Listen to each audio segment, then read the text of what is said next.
yang talk show-nya berdua ini ya. Kamu masuk ke GBA Agrafe nggak? Bukan, yang kan ada linknya di share ya. Saya klik di link, suaranya ada, tapi foto yang kita berdua nggak ada. Kok begitu ya? Suara dan gambar sendiri yang itu di depan. Kok begitu ya? Nah ini nih, hanya gambar ini. Ada gambar ini dan suara saja. Oh, cuma kalau diginiin komennya nggak kebaca pas terus diginiin. Bisa? Tetap bisa. Enggak komennya. Kalau kayak gini dia full.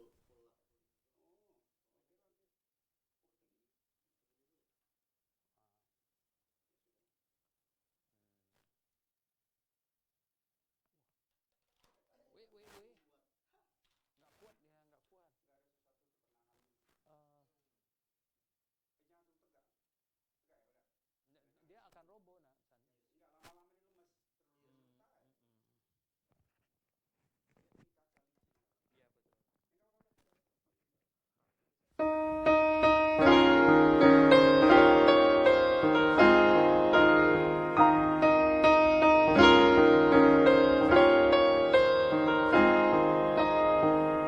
Someday you'll hear God's final call to you to take His offer of salvation true. This could be it, my friend, if you but knew God's final call, God's final call. How can you live another day in sin, thinking someday with Christ you will begin? Oh, will you hear above the world's loud din God's final call, God's final call. If you reject God's final call of grace, you'll have no chance your footsteps to retrace.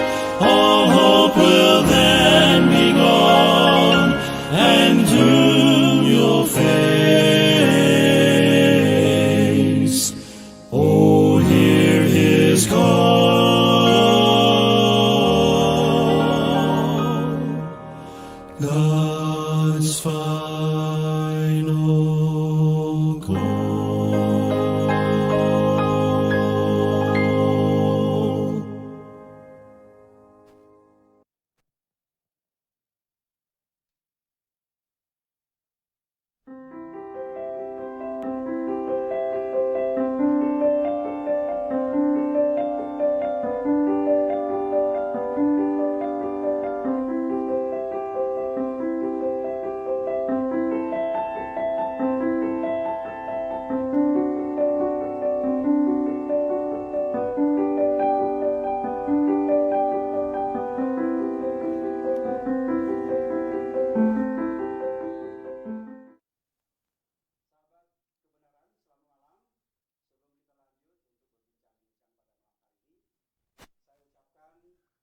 Selamat merayakan hari ulang tahun kemerdekaan Republik Indonesia yang ke-74 yang kita rayakan Merdeka. pada hari ini ya. Merdeka ya. Udah merdeka belum ya? Mestinya. Ya. Malam ini kita memasuki edisi yang ketiga. Memang harus kita akui kita masih dalam taraf uji coba dan semoga semakin hari semakin rapi dan baik gambar maupun soundnya. Ya. Amin. Dan saya undang kepada pemirsa sahabat kebenaran semuanya, silakan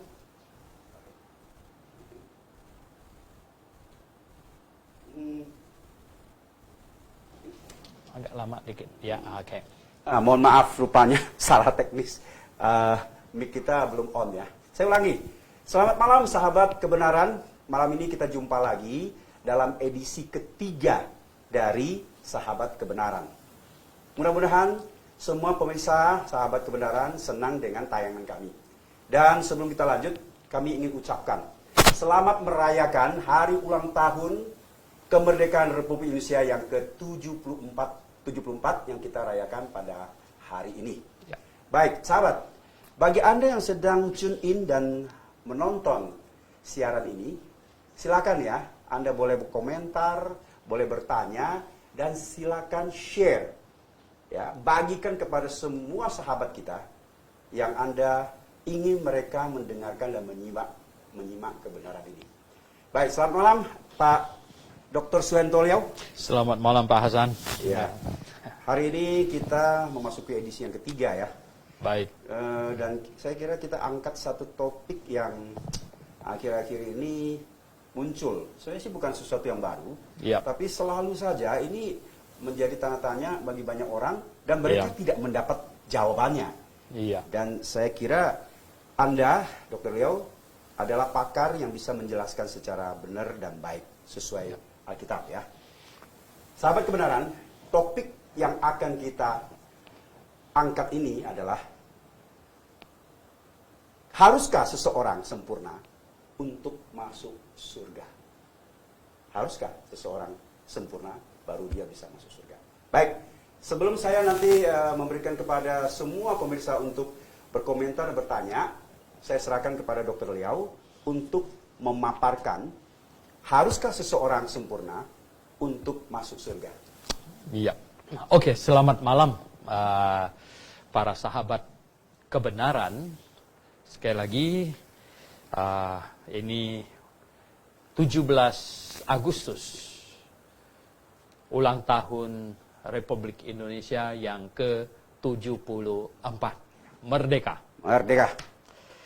Nah, topik malam hari ini sangat istimewa, yaitu apakah seseorang harus sempurna untuk masuk surga.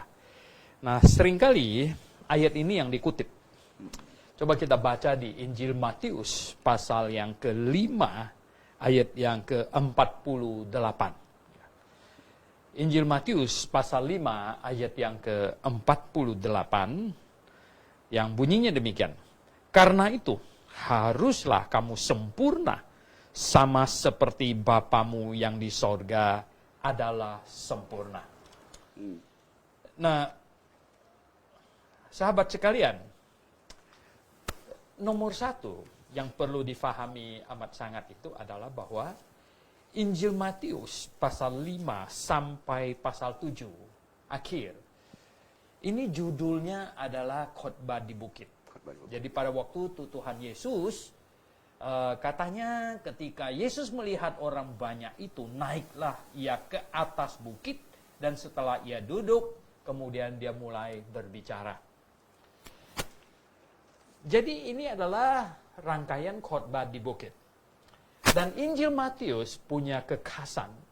Injil Matius ditulis oleh Matius, seorang Yahudi tulen, bahkan seorang Lewi sebenarnya. Dan Injil Matius memiliki topik utamanya adalah, lihatlah Rajamu datang. Jadi memperkenalkan Yesus sebagai Raja Yahudi yang dinanti-nantikan. Oleh sebab itu di pasal 1 disetat dengan silsilah dari sang Raja. Karena apa? Karena Raja orang Yahudi harus keturunan Daud. Oleh sebab itu di sini lihat katanya, inilah silsilah Yesus Kristus, anak Daud, anak Abraham. Ini harus jelas gitu. Karena kalau dia bukan anak Daud, no, dia tidak mungkin boleh mengklaim tata Daud begitu. Nah, oleh sebab itu.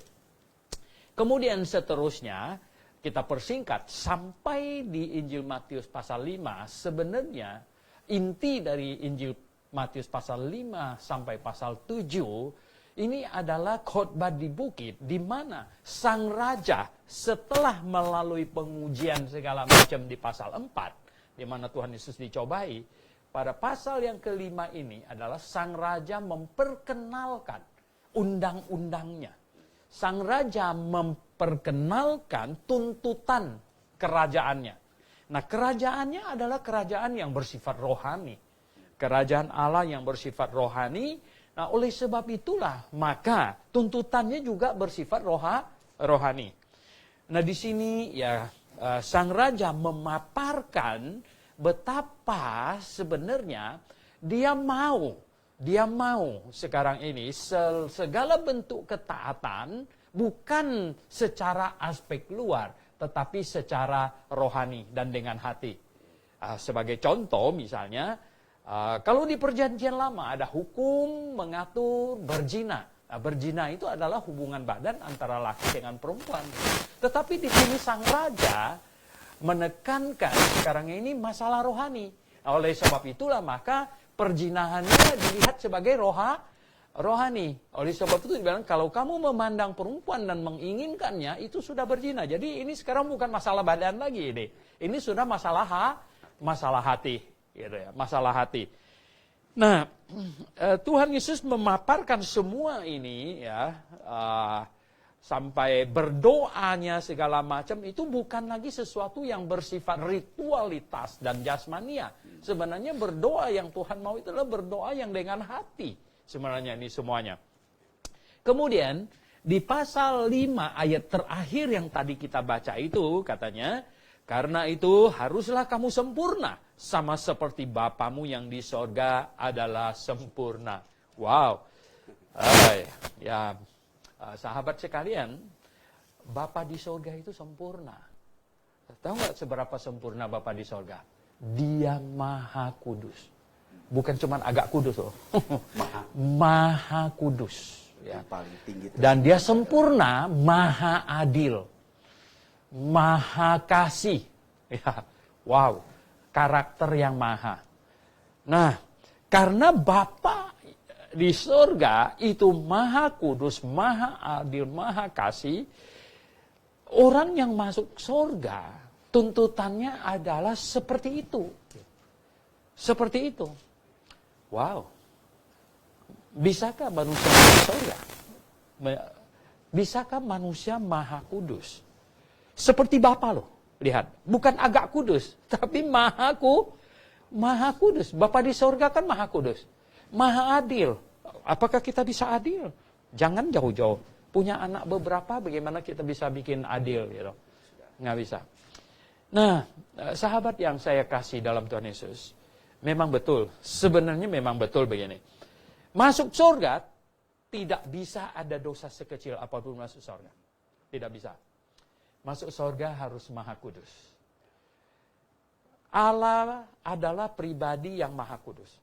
Tidak ada setitik dosa pun bisa menghampiri Allah. Tidak ada. Surga adalah tempat yang maha kudus.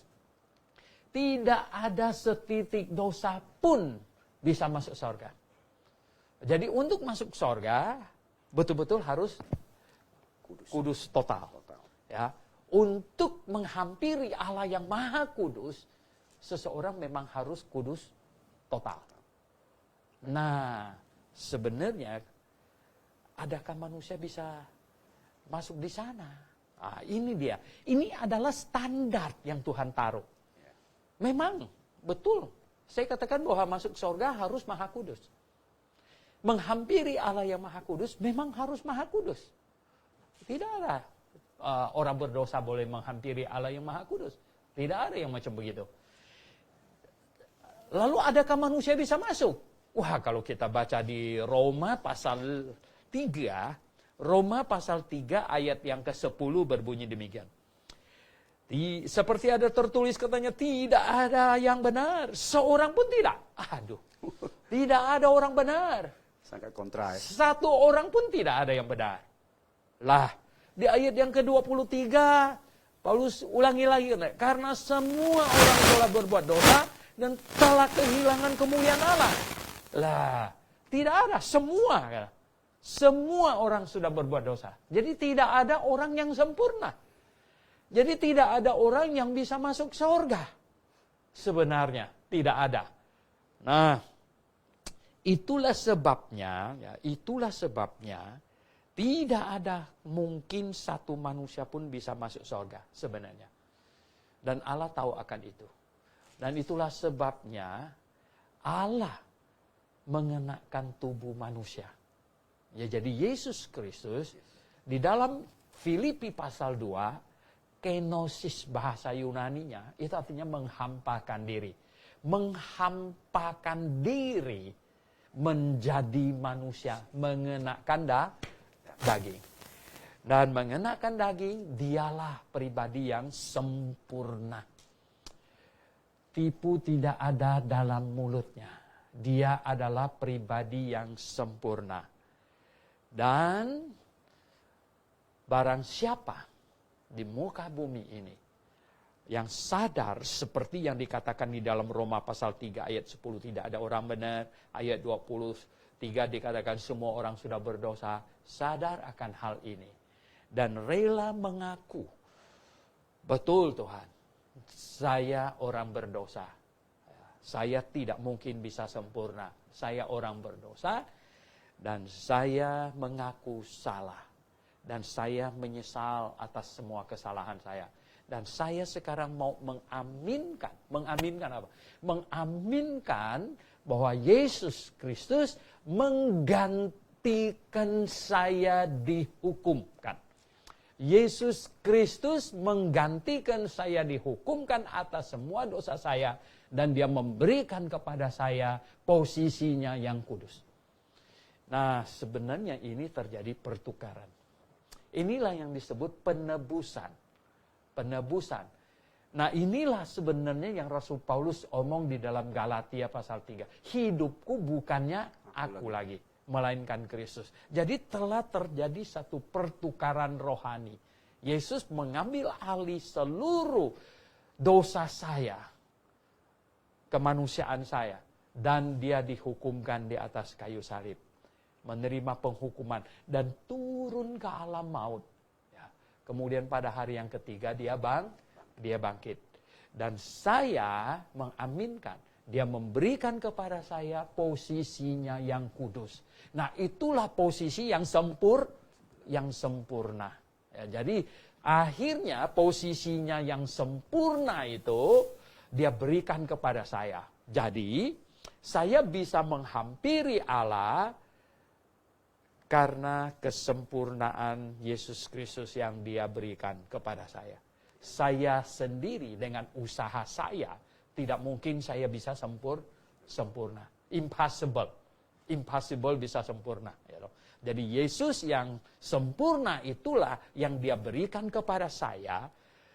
Jadi saya mengenakan kesempurnaan Kristus. Datang menghadap Allah Bapa. Begitu. Nah, itulah yang memungkinkan saya diterima, itulah yang memungkinkan saya masuk surga. Tuntutan Allah bahwa masuk surga harus sempurna? Iya. Iya. Memang harus sempurna. Tetapi siapa yang mengadakan kesempurnaan itu? Persoalan di situ. Siapa yang melakukan kesempurnaan itu? Apakah kita sendiri yang berusaha untuk hidup sempurna? No. Setelah kita diselamatkan, oke? Setelah kita diselamatkan, setelah saya bertobat dan percaya kepada Tuhan Yesus, secara posisi di hadapan Allah, saya adalah orang yang sempurna. Secara posisi, ya, di hadapan Allah saya adalah sempurna. Kenapa? Karena kesempurnaan Yesus Kristus yang meliputi saya, yang diberikan kepada saya, sehingga saya menjadi sempurna. Nah, saya secara posisi sempurna. Dan pada saat saya bertobat dan percaya kepada Tuhan Yesus, Roh yang kudus masuk ke dalam hati saya. Roh suci. Roh kudus itu roh suci. Sehingga hati saya menjadi suci. Dan kemudian, sahabat yang saya kasih dalam Tuhan Yesus Kristus, kita harus berjuang. Kita harus berusaha untuk hidup menyenangkan hati Tuhan. Hidup seperti Kristus hidup. 1 Yohanes pasal 2 ayat 6 berkata, hidup seperti Yesus hidup, artinya kita berusaha untuk menyenangkan hati Tuhan. Ya tentu kita berusaha, tetapi bisa tidak kita mencapai satu kesempurnaan? Selama mengenakan daging, tidak bisa. Tetapi kita berusaha. Ada satu standar, ada satu goal yang kita capai. Ada satu keinginan untuk lebih baik dan lebih baik dan lebih baik. Nah, banyak orang berpikir dia bisa sempurna. Nonsense, you know. Kenapa? Ya oke, saya tidak pergi merampok bank pasti. Saya juga tidak pergi memperkosa orang segala macam. Tetapi tahu nggak, Alkitab berkata, Ya toh. Kalau kita tahu berbuat baik dan tidak melakukannya, itu saja sudah berbuat dosa. Ya. Itu saja sudah berbuat dosa. Wow. Nah kalau kita lewat ini bawa mobil ini, lewat lihat ada peminta-minta di ya toh, mestinya kita stop mobil dan kasih dia, ya toh. Oh ini kalau kita tidak melakukan itu, kita sudah berdosa. Ya toh, lo bayangkan, ya toh. Nah, jadi kita tidak mungkin bisa hidup sempurna. Nah, oleh sebab itu di masa-masa yang lalu, ya toh, ada orang sebenarnya dia salah paham, dia pikir dia mau hidup sempurna. Agustinus, ya toh, yang dikasih gelar santo itu, dia adalah pangeran, ya toh. Dan dia sampai melepaskan semua-muanya itu, akhirnya dia pergi ke biara. Karena dia pikir dia mau berusaha untuk hidup sempurna, begitu. Toh bisa nggak? Nonsen. Karena apa? Saya bilang tadi bahwa kita tidak pergi merampok bank, kita tidak pergi mencuri barang orang, tetapi dosa pikiran ini, ya, dosa pikiran. Kita kesel aja, ya toh. Misalnya kita kesel sedikit saja itu sudah berdosa. Ya, nah bagaimana kita bawa mobil apalagi di Jakarta, ya toh, hiruk pikuk, ya toh. Bagaimana ya nggak? Ada motor mungkin salip kita di depan dan dia rem kita hampir tabrak dia, kita bilang, waduh, ini loh, itu kita sudah berdosa, itu kita sudah salah gitu, ya toh. Nah, tidak mungkin. Selama kita tinggal di dalam daging, kita tidak mungkin bisa sempurna. Tetapi puji syukur kepada Tuhan, kita bukan masuk surga karena kesempurnaan kita. Bukan mengandalkan kesempurnaan kita. Kalau masuk surga dengan mengandalkan kesempurnaan kita, 100% nggak masuk. Pasti nggak bisa. Nggak masuk. Ya. Sedikit saja kita mungkin, ya. salah, kita karena berdosa. setitik dosa saja sudah tidak mungkin bisa masuk. Kita tinggal. Jadi saya masuk surga sama sekali bukan karena kesempurnaan saya. Saya masuk surga karena kesempurnaan siapa? Yesus Kristus. Jadi kesempurnaan Yesus Kristus lah yang meliputi saya, yang dipakaikan kepada saya. Sehingga saya menghadap Allah Bapa dengan bermodalkan kesempurnaan dari Yesus Kristus itu. Nah, inilah ya. Jadi belakangan ini ada banyak orang salah kaprah ini, ya. Karena ada pengkhotbah yang berkata bahwa wah, ini kita harus sempurna karena Bapa di surga sempurna, kita harus berjuang sempurna supaya bisa masuk surga. Bapa di surga berapa sempurna tahu nggak? Dia Maha Kudus, Maha. Ya, nggak main-main dia. Maha Kudus, ya. Bisa nggak kita Maha Kudus? Nonsen. Selagi masih tinggal di dalam daging, tidak mungkin kita bisa Maha Kudus. Jadi kalau gitu kita masuk surga apa? Kita masuk surga mengandalkan kekudusan Yesus Kristus. Lalu tidak berarti bahwa orang Kristen boleh hidup kacau balau gitu. Kita kan mempunyai satu target untuk hidup seperti Kristus. Hidup seperti Kristus itu yang Tuhan Yesus mau. Kita harus menyenangkan hatinya. Nah, kalau jatuh dalam dosa bagaimana? Jangan menyangkali Tuhan. Kalau jatuh ke dalam dosa, orang yang ada Roh Kudus di dalam hatinya pasti sedih, pasti susah hatinya. Akuilah dosa kamu, dan kemudian katakanlah kepada Tuhan Yesus, saya mau berusaha untuk lebih baik lagi. Hari ini saya mau lebih baik dari kemarin, dan besok lebih baik dari hari ini. Better than yesterday and less than tomorrow. Ya, jadi itu yang sebenarnya orang Kristen harus bersikap. Nah, kita tidak boleh menyangkal Tuhan kita. Kalau kita jatuh dalam dosa, kita datang kepada Tuhan. Kesempurnaan Tuhan Yesus tidak pernah dicabut. Ya. Tidak pernah dicabut karena kita tidak menyangkalnya. Jadi kesempurnaan Tuhan Yesus senantiasa meliputi kita.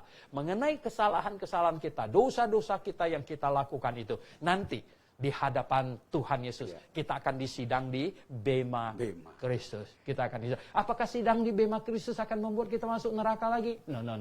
Bukan itu, ya. Sidang Bema Kristus reward, itu adalah bicara reward, upah, ya. Bicara upah, bicara mahkota, ya. Bicara kita nanti di kerajaan 1000 tahun akan memerintah bersama-sama dengan Dia dan lain sebagainya. Nah, gereja yang benar kalau ada orang Kristen jatuh dalam dosa yang diketahui umum, maka gereja akan mengurus orang itu harus maju ke depan jemaat untuk mengaku salah. Mengapa harus maju ke jemaat? Untuk mengaku salah dan minta maaf kepada jemaat. Karena kesalahan dosanya yang telah mencoreng nama baik jemaat itu, maka dia harus minta maaf kepada jemaat. Itu gereja yang benar gitu.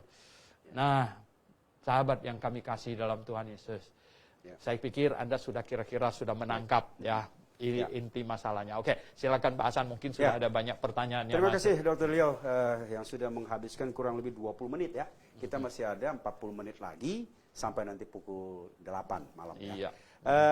Sebenarnya mungkin sahabat kebenaran di benak itu banyak pertanyaan dan ingin bertanya. Nah, silakan Anda sedang menonton ini langsung ketik saja bertanya ya. Nah, sebelum yang lain bertanya, ini sudah ada pertanyaan masuk.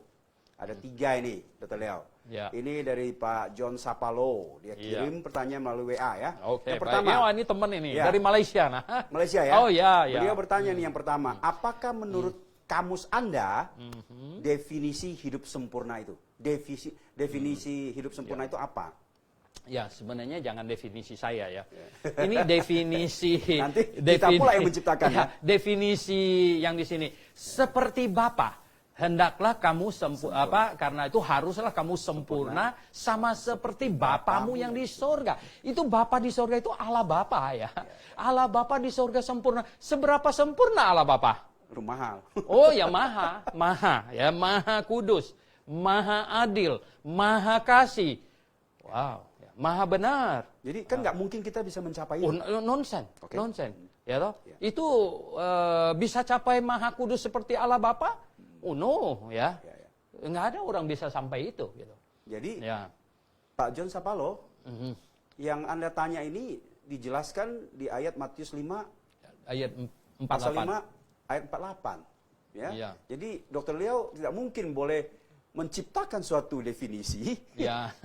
yang kemanusiaan. Sempurnaan yang menurut saya gitu ya. Karena kita nggak mungkin ya. Dan tidak ada satu orang pun yang akan bisa sempurna dengan Betul, mengandalkan ya. dirinya. Banyak orang menyangka dia bisa sempurna, dia hanya mengukurnya dengan dosa-dosa yang nyolok, yang ya, oh saya kan tidak pernah mencuri, ya saya sudah tidak pernah pergi ke pelacur dan sebagainya. Iya itu sih jauh dari itu. ya. Ini Saudara, sebelum kita lanjut dengan pertanyaan lainnya, saya ingin tanya, ada orang yang mengatakan dia bisa mencapai kesempurnaan. Oh. Ada konsep tertentu, keyakinan tertentu yang dia bisa mencapai kesempurnaan dengan cara bertapa, Oh. ya, asketik, Ya. ya, hidup meninggalkan keduniawian, Aha. tidak makan daging-dagingan, puasa, pakaian sederhana dan lain sebagainya. Aha. Apakah itu bisa mencapai kesempurnaan? Itu. Oh no. Ada sebuah cerita gini. Ini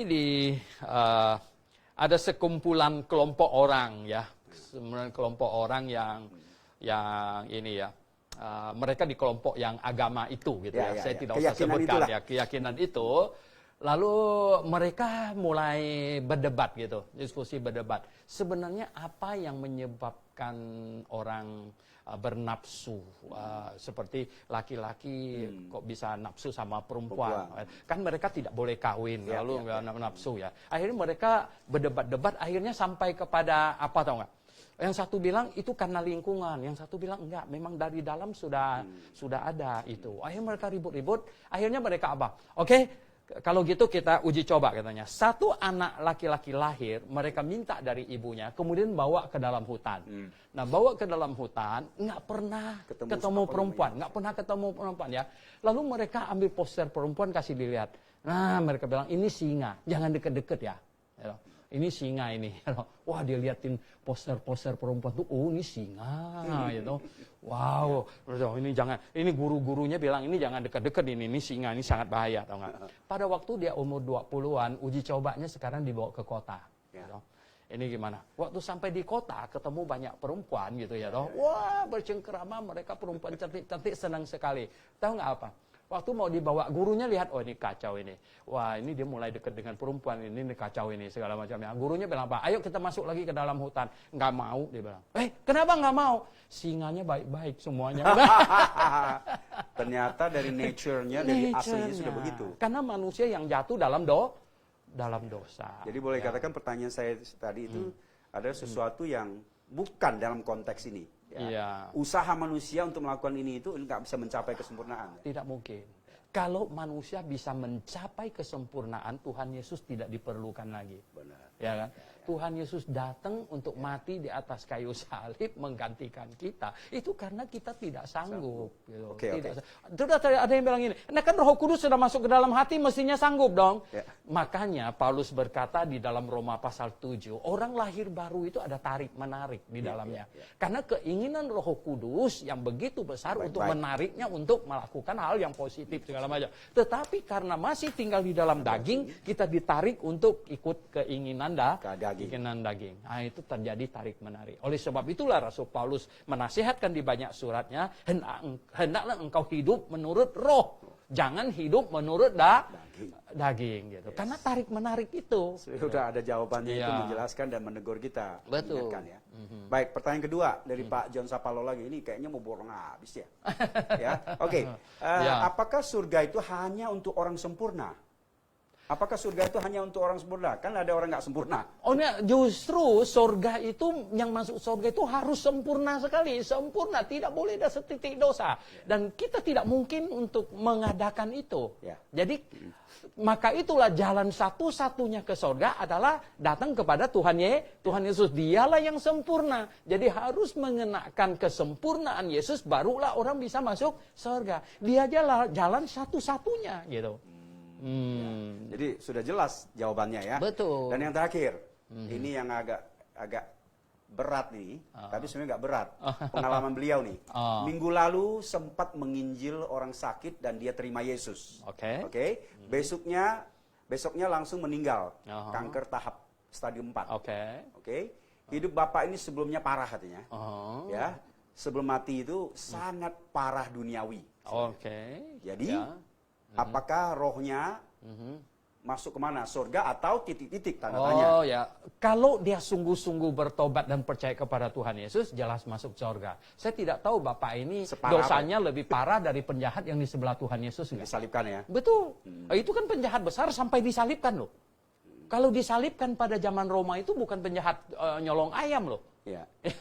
Itu adalah penjahat besar yang sampai hukumannya itu disalibkan. Ya. Ini Bapak ini seberapa parah dibandingkan. Istilahnya capital punishment. Betul. Yang paling berat. Paling berat. Maka itulah Tuhan Yesus saja masih berkata kepada penjahat itu, hari ini juga engkau akan bersama dengan aku di dalam Firdaus. Karena apa? Hukuman Tuhan Yesus itu adalah hukuman yang paling berat sehingga cukup untuk menanggung dosa manusia yang terberat sekalipun. Jadi tidak ada. Itulah makanya, kenapa Tuhan Yesus bukan dihukum penjara 10 tahun? Kalau Tuhan Yesus dihukum penjara 10 tahun, maka hukumannya tidak mungkin bisa menghapus hukuman orang yang hukumannya 20 tahun. Masih selisih 10 tahun gitu. Itulah sebabnya Tuhan Yesus, ya, dia dihukum dengan hukuman capital punishment. Oke. Pak John Sapalo, jadi pertanyaannya sudah dijawab ya. Sangat jelas. Dengan contoh, penjahat yang disalib di samping Tuhan Yesus itu sangat jahat pasti ya. Dia saat itu juga menerima Yesus, Tuhan menggaransi dia. Berarti ini kalau sungguh-sungguh tanpa perlu dibaptis, karena tidak perlu baptisan. Sip. Oke, baik Pak, lanjut dengan pertanyaan berikutnya lagi. Ini dari Pak Imade Sulandinata. Nah, ini pertanyaannya. Di kerajaan 1000 tahun, siapa saja yang boleh memerintah? Dan siapakah yang akan diperintah? Waduh. Ini berarti. Oke, coba kita lihat di 2 Timotius. 2 Timotius. Ya. 2 Timotius ini hebat sekali di pasal 2 ayat yang ke-11 berkata, 2 Timotius pasal 2 ayat 11, benarlah perkataan ini. Jika kita mati dengan dia, kita pun akan hidup dengan dia. Ini benar punya. Jadi kita harus menghayati kita sudah mati bersama Kristus. Maka kita akan hidup dengan dia. Nah, yang ayat berikutnya itu, katanya, jika kita bertekun, kita pun akan ikut memerintah dengan dia.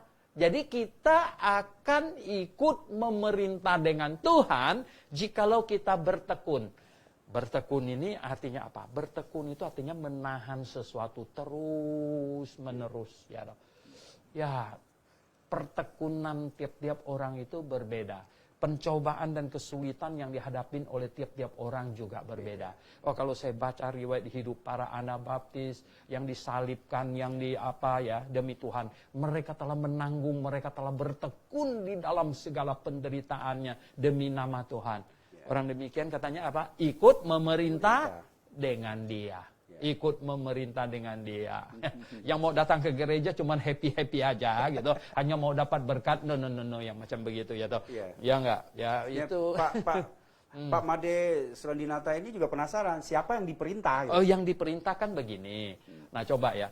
Pada waktu rapture itu ya toh, kan terangkat itu kan cuma sedikit gitu. Nah, di bumi ini masih banyak orang ya. Nah, itu akan masuk ke masa tribulation yang 7 tahun itu ya. Karena rapture, jadi ada tribulation. Nah, 7 tahun itu di bumi ini kan banyak miliaran orang. Kemudian akan ujung dari kerajaan iblis yang 7 tahun itu akan terjadi perang di Wahyu pasal 16 itu, perang Harmagedon. Dan seluruh bangsa di muka bumi akan menyerang Israel, dan pada waktu itulah bangsa Israel bertobat, dan yang tadi 7 tahun sebelumnya naik itu akan kembali. Dan di dunia masih banyak orang nggak? Banyak. Nah, pada waktu itu ya pertempuran Harmagedon dan malapetaka murka Allah selama 7 tahun itu sudah menghabiskan cukup banyak orang. Ya, dikatakan 1/3 dari bumi ini akan ini. Wow, gitu. Semua sudah tertulis. Berarti itu bermiliar-miliar orang meninggal dalam waktu 7 tahun itu ya. Dan kemudian, nah masuk ke dalam kerajaan 1000 tahun. Sebelum masuk kerajaan 1000 tahun ada pengadilan. Ada pengadilan Tuhan, dan kemudian yang sisanya semuanya itu adalah yang masuk ke dalam. Jadi orang baik semuanya yang tidak artinya dalam ukuran sebenarnya pada waktu itu mereka tidak bersikap memusuhi Israel. Nah, itu akan masuk ke dalam kerajaan 1000 tahun. Itulah yang diperintah. Nah, sedangkan yang memerintah itu adalah yang 7 tahun yang lalu naik. Itu yang tubuhnya jadi sudah angkat, dan tubuhnya sudah tubuh kebangkitan. Nah, tubuh kebangkitan ini nggak kelihatan. Jadi polisinya nggak kelihatan. Ya, semuanya ya, camatnya nggak kelihatan. Ini sesuai perkataan Alkitab ya? Oh ya, ini bukan, sesuai. Bukan Dr. Leong. Oh, bukan. Ini ada ya ayat-ayatnya ya. Begitu. Baik. Oke, kita lanjut. Kepada sahabat kebenaran yang ingin bertanya, silakan langsung ketik di kolom komentar. Ya, di Facebook itu sudah ada kolom komentar seperti Anda kalau komentarin teman kita ya apa-apa itu silakan ya. Silakan. Nah, ini ada pertanyaan lagi. Ini ada dari Pak Edward Maura. Bagaimana pernyataan pendeta yang mengatakan iman yang hanya percaya bisa masuk surga itu sudah kolot? Katanya ada pendeta yang mengatakan iman yang percaya masuk surga itu sudah kolot, ketinggalan zaman. Jadi saat ini jika ingin masuk surga tidak cukup dengan iman percaya, tetapi harus sempurna seperti Bapa baru bisa masuk surga. Ini kayaknya kurang kontradiktif. Ya, agak mirip dengan yang awal-awal. Ya, jadi ini jadi tidak cukup hanya beriman, harus sempurna seperti Bapa. Jadi tanya Bapa berapa sempurna, tahu nggak? Bapa itu Maha Kudus loh. Ya, berarti kita nggak mungkin mencapai sempurna. Mana mungkin kita berusaha jadi mana mungkin kita Maha Kudus, ya dong? Bisa nggak? Saya mau tanya, adakah satu manusia di muka bumi ini mencapai kekudusan yang sama dengan Allah Bapa? No, nonsense, ya dong? Nah, ini ada yang kacau-kacau ini ya bagaimana ya pikiran kita seperti saya bilang tadi itu bahwa kita kesel saja sudah berdosa. Ya, kita kesel ya toh. Ada apalagi misalnya kita suruh orang kita untuk mengerjakan sesuatu ternyata dia bikin salah misalnya ya. Kan tidak mungkin kita nggak bilang kamu ini salah, bukan begitu ya toh. Ya nggak, kita bilang ya kamu salah. Lain kali ulangi lagi begitu ya. Mana begitu ya toh. No ya, kita tidak mungkin bisa ini ya, tidak mungkin bisa sempurna. Nah, jika memang ayat ini mengatakan bahwa karena itu haruslah kamu sempurna seperti sama Bapamu yang di surga adalah sempurna, berarti kita ini sama dengan Allah. Ya artinya sebenarnya ini apa? Jadi Allah gitu. Kita jadi Allah. Sebenarnya Bahaya. sebenarnya begini. Itulah pengajaran dari agama tetangga kita. Yaitu agama tetangga kan kita akan lahir lagi, reinkarnasi mencapai akan kesempurnaan, moksa. Mencapai apa? Moksa. Moksa. Ya, bahasa Sanskertanya. Yaitu mencapai moksa. Jadi Tingkat mencapai kesempurnaan sempurna. Yang saya khawatir ini adalah apa tahu enggak? Iblis menyelundupkan orang ke dalam kekristenan, mengacaukan doktrin, ya toh? Apa seperti waktu iblis menggoda Hawa? Betul. Ya, kamu akan Seperti Allah. Kamu akan jadi Allah. ini kan mirip-mirip ya. Oh mirip-mirip. Mau sempurna seperti Allah Bapa. Bagaimana bisa sempurna seperti Allah Bapa? Bagaimana? Allah Bapa bukan sempurnanya palang tanggung-tanggung loh. Maha loh. Ya, Maha Kudus loh. Nah, kalau orang mau mencapai itu, makanya gini, kita tidak mungkin, saya berdoa setiap hari, Tuhan, saya tidak mungkin masuk surga dengan kemampuan saya sendiri. Puji syukur kepada Allah, oleh karena kasih karunia-Mu, saya bisa dapat garansi masuk surga. Dan itulah yang disebut iman ya. Betul. Dan iman itu tidak pernah kuno ya. Tidak punya pernah kolot. kuno. Ya, seperti yang Pak Edward Mora mengatakan itu. Tidak mungkin. Baik. Ya. Oke, sahabat kebenaran, silakan mau bertanya, ketik di kolom komentar ya. Ada satu sebelum masuk pertanyaan, Dr. Leo, saya ingin menyampaikan hal ini dan ini mungkin sering kita ketemu nih. Iya. Orang bilang apa yang kita jelaskan, Anda jelaskan itu istilah apa? Too good to be true. Oh ya. Kok too terlalu good to be true. gampang amat gitu loh. Iya. Ya, apa iya gitu loh ya. Kalau too good to be true itu kan terjemahan Indonesia mungkin Ya terlalu baik, terlalu amat. sempurna. Iya. Apa seperti Iya. itu? Tidak Iya. perlu berbuat. Ya sebenarnya gini, Tidak perlu yang berbuat. lebih hebat lagi itu apa tau nggak? Ketika orang pada zaman Tuhan Yesus, ya loh, cuman berteriak-teriak, ya Yesus, anak Daud. Tuhan Yesus bilang apa? Imanmu sudah, imanmu menyelamatkan engkau. Loh, kok cuma teriak-teriak begitu? Ya, apa sebenarnya isinya? Karena begini, yang teriak-teriak begini adalah orang Yahudi. Orang Yahudi itu menantikan kedatangan Sang Mesias. Berarti yang ribuan tahun itulah ya. Jadi gini, ketika dia berteriak, Yesus anak Daud, bukan anak Yusuf, gitu ya. Kalau dia teriak, Yesus anak Yusuf, ini sih orang tetangganya mungkin, anak orang Nazaret tetangganya. Tapi kalau dia teriak, Yesus anak Daud, berarti orang ini percaya bahwa inilah Mesias yang datang, yang sesuai dengan janji di perjanjian. Maka itu Tuhan Yesus langsung berkata, imanmu telah menyelamatkan engkau. Begitu ya. Artinya orang itu beriman pada kebenaran bahwa dia adalah Mesias. Coba lihat betapa simpelnya kan. Nah, penjahat yang di sebelah itu, penjahat di sebelah ini kan, bahkan waktu saya masih muda saya cermatin apa dia benar percaya, karena dia bilang gini ya. Karena di dalam Alkitab dicatat begini loh. Awal-awalnya dua penjahat itu mengolok Tuhan Yesus. Dua-duanya loh.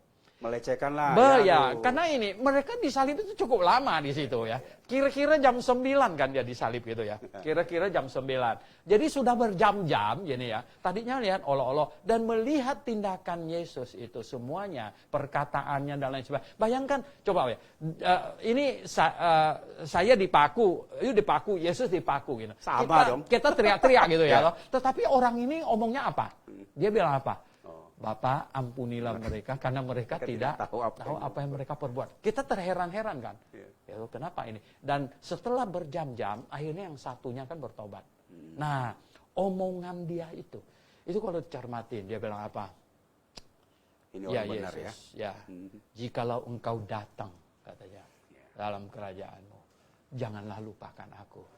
Berarti orang ini percaya bahwa Yesus adalah sang raja, dia adalah Mesias, dia adalah anak Daud, dialah juru selamat yang dinantikan oleh nenek moyangnya berabad-abad bahkan beribu tahun. Nah, iman ini simple kan? Dan sebenarnya mungkin penjahat yang mengatakan itu dia sudah tahu soal Mesias yang datang itu kan. Jadi nggak heran dia gitu ya. Sekarang kan misalnya banyak orang berpikir pemberitaan Injil begitu simple, jadi orang-orang zaman sekarang pun ya bisa begitu. Sebenarnya beda gini ya. Kita orang Tionghoa ya, orang Indonesia, ya toh orang Jawa, orang apa? Asia. Asia. kita kan tidak mempunyai latar belakang seperti orang Yahudi yang memahami perjanjian. Jadi saya membandingkannya itu begini ya. Orang Yahudi itu ibarat sebuah ruangan yang sudah ada instalasi listriknya. Gitu. Nah, sedangkan kita orang Asia nih ya adalah ruangan yang belum ada instalasi listriknya. Gitu. Nah, orang Yahudi itu sebenarnya tinggal dikonekkan ke PLN plug gitu, sudah nyala gitu. Seharusnya dia udah tahu. Nah, kita ini kan orang Asia tuh memerlukan penjelasan yang lebih komprehensif, lebih detail gitu. Ya barulah bisa menangkap kebenaran. Nah, karena ya, sedangkan orang Yahudi dia dari umur 5 tahun sudah baca kitab perjanjian lama, dia sudah ngerti gitu. Nah, kita ini orang Asia ini tanya ya toh misalnya Yosua, cerita Yosua kita bilang mungkin tetangga saya yang namanya Yosua, jadi nggak connect gitu. Nah, jadi perlu ya mengapa orang berdosa tidak bisa masuk surga segala macam, orang Yahudi sebenarnya sudah mengerti. Ya, berarti saya bisa sebenarnya tidak susah untuk memahami karena mereka sudah tahu ya. Betul. Oke, satu lagi, Dr. Leo, Pak Edward Mora ada satu pertanyaan lagi. Ini dari saudara Peter, mungkin dia meneruskan itu ya. Di 1 Petrus pasal 1 ayat 16 mengatakan, kuduslah kamu sebab aku kudus. Apakah ayat ini mendukung pernyataan bahwa masuk surga harus kudus seperti karakter Yesus? Ya betul. Ini semuanya ya? standar. Kuduslah kamu sebab ya toh aku kudus. Ya, Allah itu kudus. Allah itu maha suci. Orang yang mau masuk surga itu nggak bisa Berarti masuk surga sudah dengan menjawab berdosa. sendiri ya, sudah menjawab sendiri. Jadi gini, tetapi kekudusan itu ya kita manusia tidak mungkin menyediakannya, mencapainya gitu. Yang bisa mencapainya itu justru adalah Tuhan Yesus. Tuhan Yesus. Kita masuk surga hanya ya kita dipakaikan kekudusannya kepada kita. Kita cukup mengimaninya saja. Betul. Kita cukup mengimani dia. Baik, oke. Ini ada ayat yang berkata ya, dia dibuat menjadi dosa oleh karena kita, katanya. Di mana itu ayatnya ya? Sebentar. Dia yang tidak berdosa telah dibuat menjadi dosa karena kita. Kalau nggak salah di Korintus ya. Ini 2 Korintus pasal yang ke-5, 2 Korintus pasal 5 ya. 2 Korintus pasal 5 ayat 21. Dia yang tidak mengenal dosa telah dibuatnya menjadi dosa karena kita, supaya di dalam dia kita dibenarkan Allah. Ini sangat jelas ayat ini. Ya, jadi dia yang tidak mengenal dosa itu Yesus, tidak mengenal dosa ya. Telah dibuat Allah Bapa menjadi dosa karena kita. Mengapa? Karena dosa kita lah yang dipikulnya. Ditimpakan ya, ke dia. Dosa kita. Dan katanya supaya di dalam dia kita dibenarkan Allah. Nah, jelas sekali. Di dalam sebenarnya gini, Yesaya pasal 53 itu sudah 700-an tahun sebelumnya sudah dituliskan.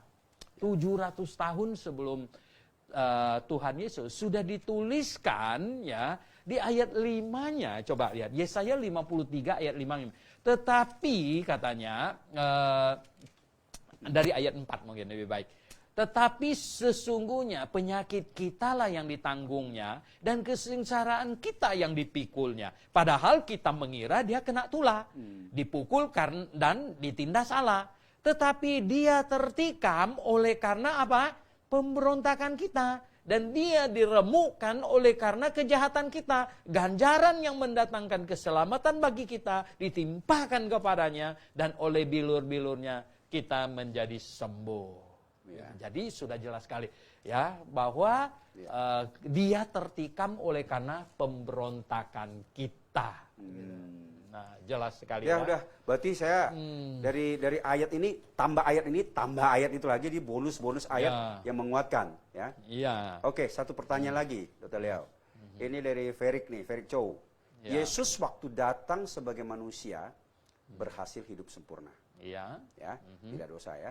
Apakah hal itu menjadi mustahil bagi kita yang sebagai manusia untuk bisa seperti Yesus ketika hidup di dunia? Tuh.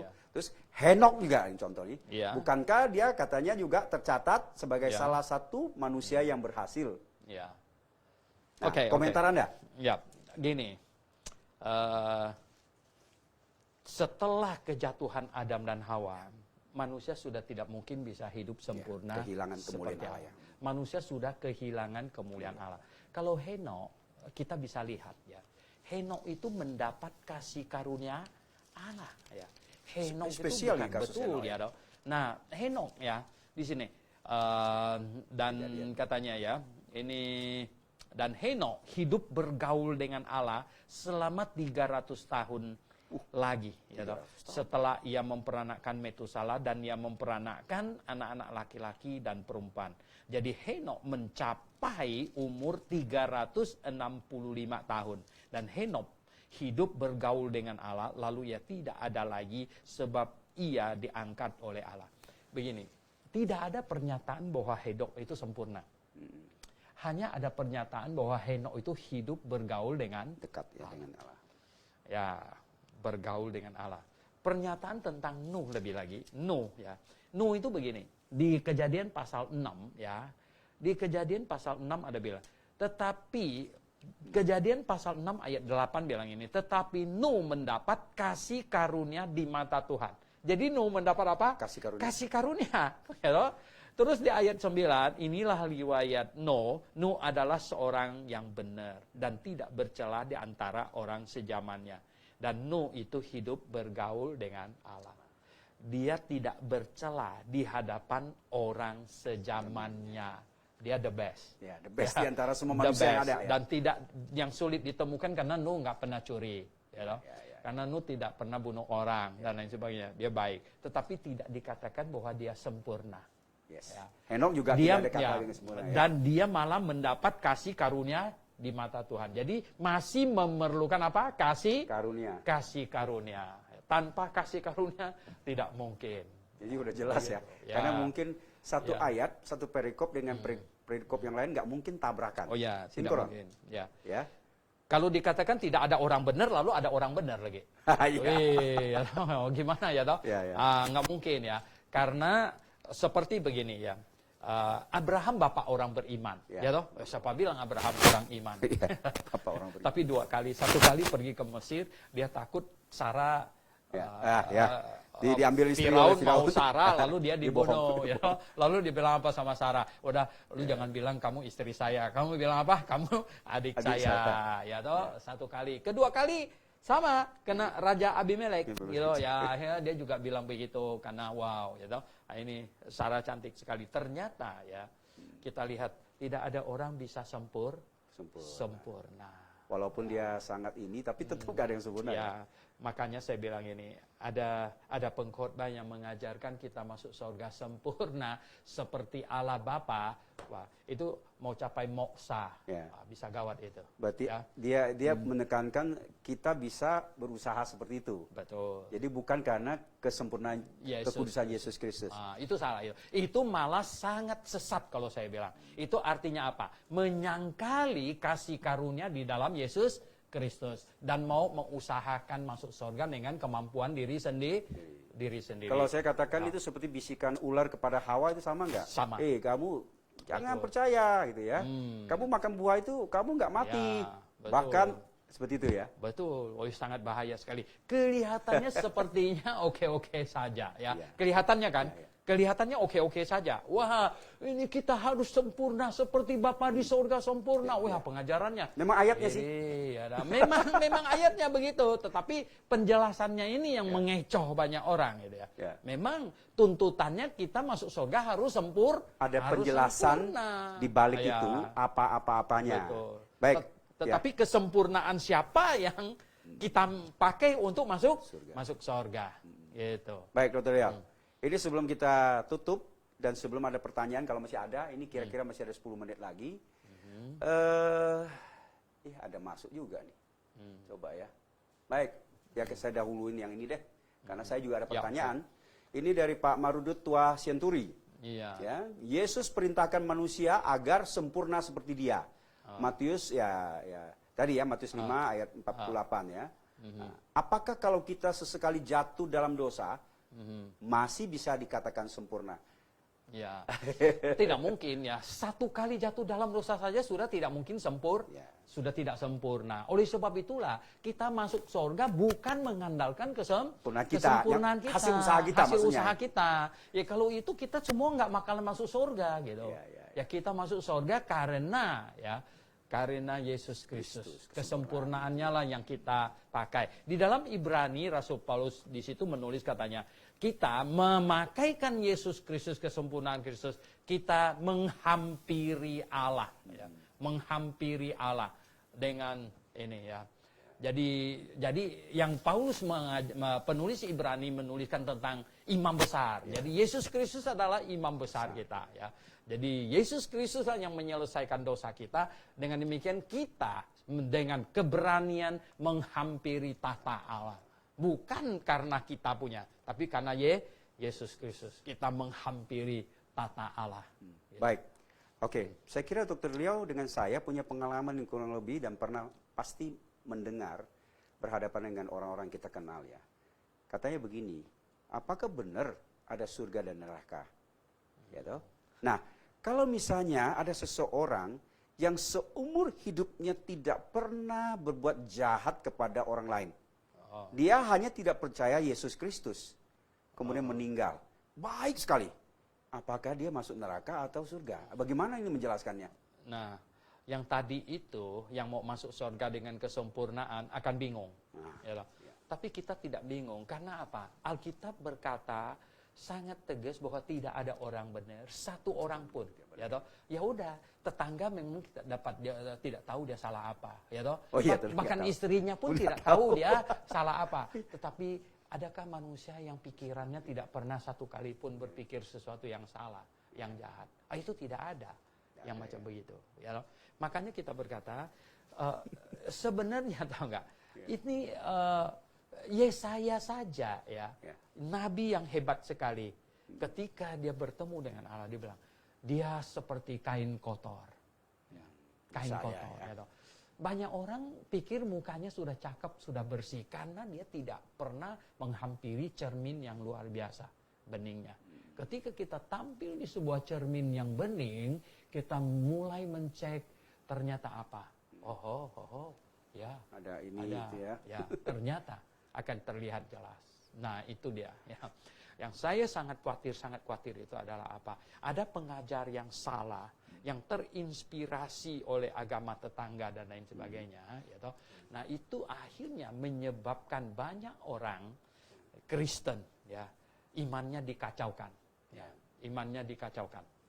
Ya. Baik, saya kira kita sudah hampir di penghujung. Dr. Liao, saya minta mungkin ada closing statement kepada pendengar kita mengenai topik yang kita bahas pada malam hari ini. Ya, saya ingin katakan begini. Di luar sana ada banyak pengajaran yang simpang siur tentang masuk surga. Ini adalah topik yang bukan hanya penting, super penting. Nah, oleh sebab itu, kiranya jikalau Anda ikut nonton acara ini, saya ingin katakan bahwa Anda mempunyai tanggung jawab untuk mencari tahu yang paling benar itu seperti apa. Saya katakan begini ya, tadi kita sudah baca ayat-ayatnya. Masuk surga harus sempurna, betul. Ya. Tidak ada boleh setitik dosa pun masuk surga. Allah itu maha kudus, surga itu maha kudus. Tidak ada setitik dosa pun bisa menghampiri Allah dan masuk surga. Nah, manusia tidak mungkin masuk. Nah, oleh sebab itulah maka Yesus datang dan Yesuslah sempurna. Dialah pribadi yang sempurna. Dan dia rela menukarkan kesempurnaannya dengan kita. Dia ambil dosa kita dan dihukumkan di atas kayu salib. Dan dia memberikan kesempurnaannya kepada kita. Dengan demikian kita menghampiri tahta Allah. Memakai kesempurnaan Yesus Kristus. Itulah iman kita. Dan pasti kita akan masuk surga. Dan jangan coba-coba sekali lagi. Jangan coba-coba mau masuk surga mengandalkan kesempurnaan yang engkau sendiri usahakan. Itu mustahil punya.